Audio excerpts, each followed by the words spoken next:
મહુવા શહેરના ચકચારી એવા ગાંધીબાગ પ્રકરણે પોલીસ વિભાગે ગંભીરતા દાખવી તપાસનો ધમધમાટ આદરી આરોપીને ઝડપી લીધા હતા. ઝડપાયેલા આરોપીને મહુવાના નેસોડ નજીકના રેલવે ફાટક પાસે લઈ જઈ ત્યાં સંતાડેલી વસ્તુઓને કબજે કરી હતી. બાદ આરોપીને જે ઘટના સ્થળ છે ત્યાં બનાવ સ્થળ એટલે કે ગાંધીબાગ ખાતે લઈ જઈ ઊંડાણપૂર્વકની તપાસ અને માહિતી મેળવી હતી.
મહુવા શહેરના ગાંધીબાગ ખાતે મુસ્લિમ સમાજના એક જ પરિવારની મહિલાઓ પોતાની દીકરીઓ સાથે ફરવા માટે આવ્યા હતા.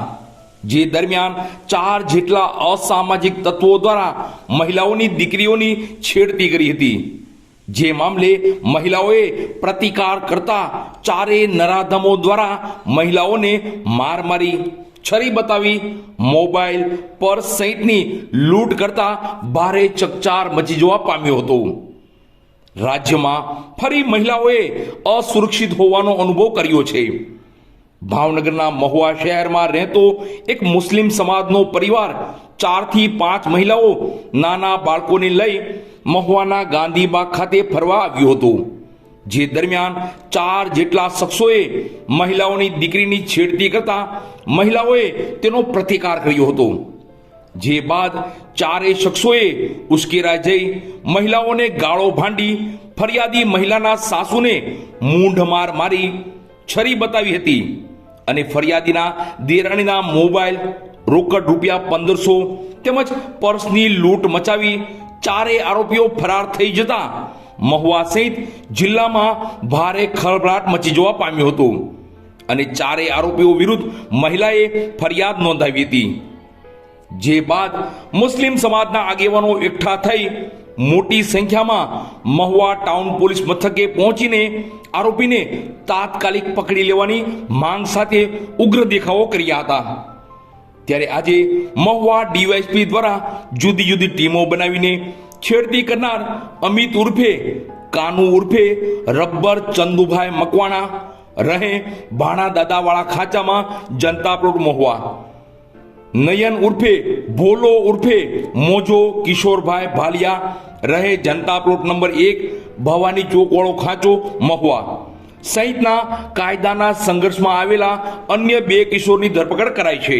ત્યારે આ બનાવ અને ઘટનાની ગંભીરતા સમજી પકડાયેલા પૈકી 2 આરોપીને મહુવા પોલીસ વિભાગ દ્વારા ઊંડી તપાસ કરી અને જાહેર પંચનામું કર્યું હતું, જેમાં આ બંને આરોપીને મહુવાના નેસવડ નજીક આવેલા રેલવે ફાટક પાસે લઈ ગયા હતા, જ્યાં આરોપીઓએ ઘટનાના દિવસે છરી, મોબાઈલ સહિતની વસ્તુઓ સંતાડી હોવાનું જાણવા મળ્યું હતું.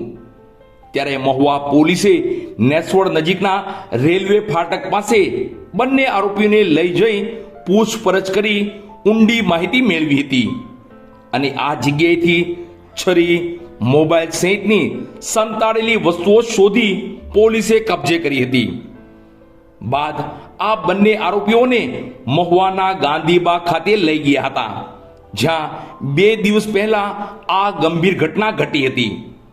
પોલીસ વિભાગના અધિકારીઓએ આ બંને આરોપીઓને ઘટના સ્થળે લઈ જઈ સાથે રાખી સમગ્ર ઘટનાની ઊંડાણપૂર્વકની માહિતીઓ મેળવી હતી. અત્રે ઉલ્લેખનીય છે કે પોલીસે તપાસનો ધમધમાટ આદરી જુદી જુદી ટીમો બનાવી ટેકનિકલ સોર્સિસ અને હ્યુમન સોર્સિસની ગણતરીના કલાકોમાં જ આરોપીને ઝડપી લઈ સરાહની કામગીરી કરી છે.